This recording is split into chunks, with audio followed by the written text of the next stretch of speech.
बहुत करीब से साफ दिखाई नहीं देता, बहुत करीब से साफ दिखाई नहीं देता। ये सुनकर कई बार कोशिश की तुमसे दूर जाने की।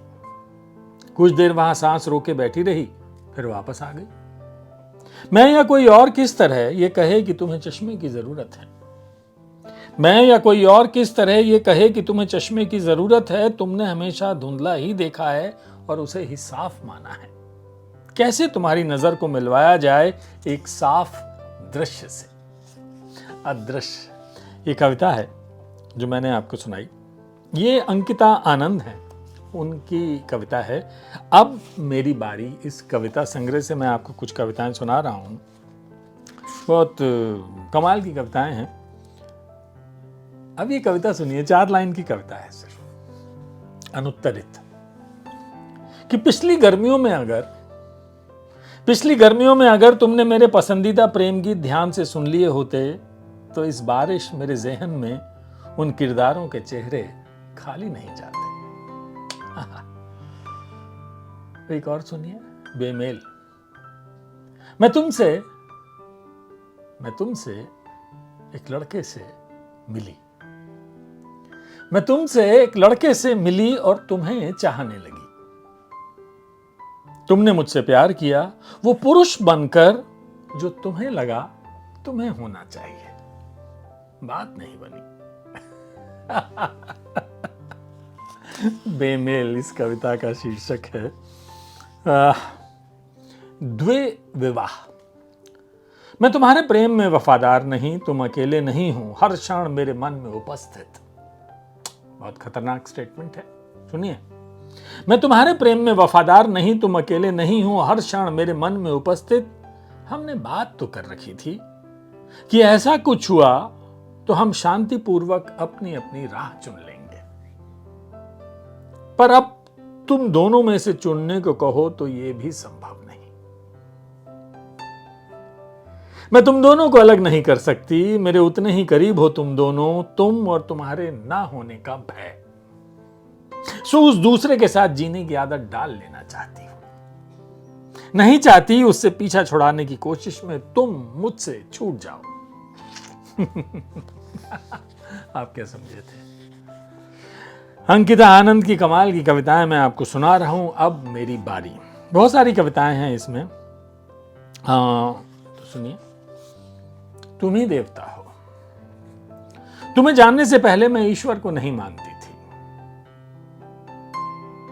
तुम्हें जानने के पहले मैं ईश्वर को नहीं मानती थी। वो ना मुझे दिखता था, ना सुनाई देता था, ना तो चिट्ठियां लिखता था, पर अब मुझे यकीन हो गया है कि वो है।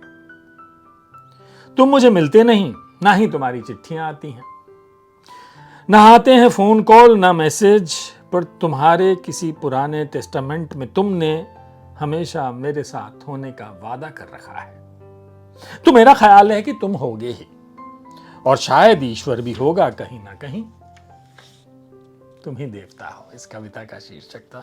है ना, कमाल की कविताएं हैं ये। बड़ी छोटी छोटी हैं लेकिन असरदार हैं। अंकिता आनंद की कविताएं मैं आपको सुना रहा हूं। अलग अलग भाग हैं इसके। कुछ तो ये प्रेम की कविताएं हैं। एक आखिरी ख्वाहिश और कविता सुन लीजिए, फिर मैं आगे बढ़ता हूं। कि तुमसे प्रेम मेरी अंतिम इच्छा है, तुमसे प्रेम मेरी अंतिम इच्छा है, आत्मघाती ही सही, इस खुदकुशी में मेरी ही खुशी है।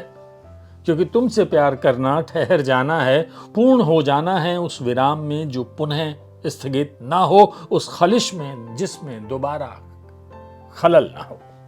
आखिरी ख्वाहिश ये कविता है। कुछ और कविताएं मैं सुनाता हूं आपको। अलग अलग मूड की कविताएं हैं इसमें, लेकिन मैं आपको प्रेम सुना चुका हूं।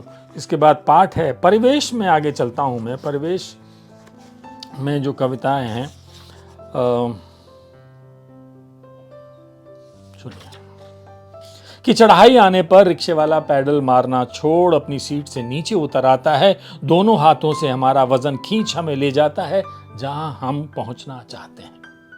एक दिन सड़क के उस मोड़ पर सीट से उतर शायद वो अकेला चलता जाए, गुस्से, नफरत या प्रतिरोध की भावना से नहीं, बस इसलिए कि उस पल हम उसके लिए अदृश्य हो चुके होंगे, जैसे वो हो गया था हमारे लिए सदियों पहले। है ना। चाय पे चर्चा करें। सुनिए कि ढाबे पर बच्चे स्तब्ध चुप्पी में मेज पर चाय रख चले जाते हैं। उनके नेता कहते हैं बच्चों को घर के कामों में हाथ बटाना चाहिए। चाय बेचने वाले बच्चे बड़े बन सकते हैं, पर पहले चाय चाय चिल्लाना पड़ता है, दुनिया को जतलाना पड़ता है। इस कविता का शीर्षक है चाय पर चर्चा। कविताएं मैंने आपको सुना दी। अंकिता आनंद का कविता संग्रह है मेरे हाथ में। अब मेरी बारी, और चलते चलते मैं आपको एक कविता और सुना देता हूं। ये कविता संग्रह राजकमल पेपरबैक्स से आया हुआ है। 199 रुपए का, आप मंगा लीजिए। कविताएं पढ़िए। कविताओं का शौकीन तो होना चाहिए भाई। इश्क करते हैं, मोहब्बत करते हैं, सबसे पहले कविता के थ्रू ही होता है। और क्या सोचता है, तो सुनिए। नकली सिक्के। एक शब्दकोश ने क्वेर का मतलब समझाया, उसे नकली सिक्के के बराबर बतलाया। पर मैंने सुना था होते हैं वो खोटे, जो चेहरे पर ओढ़ते हों मुखौटे।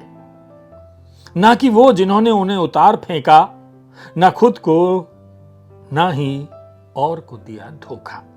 ओह समझी, तभी तो क्वेर माने अनोखा। नकली सिक्के, ये कविता संग्रह है अंकिता आनंद का। काफी पहले मेरे पास आया था, पता नहीं कहाँ मैं इधर उधर रख के भूल गया। आज मेरी नजर पड़ी तो मुझे लगा इसकी कविताएं मुझे आपको सुनानी चाहिए। चलिए पेश करते हैं।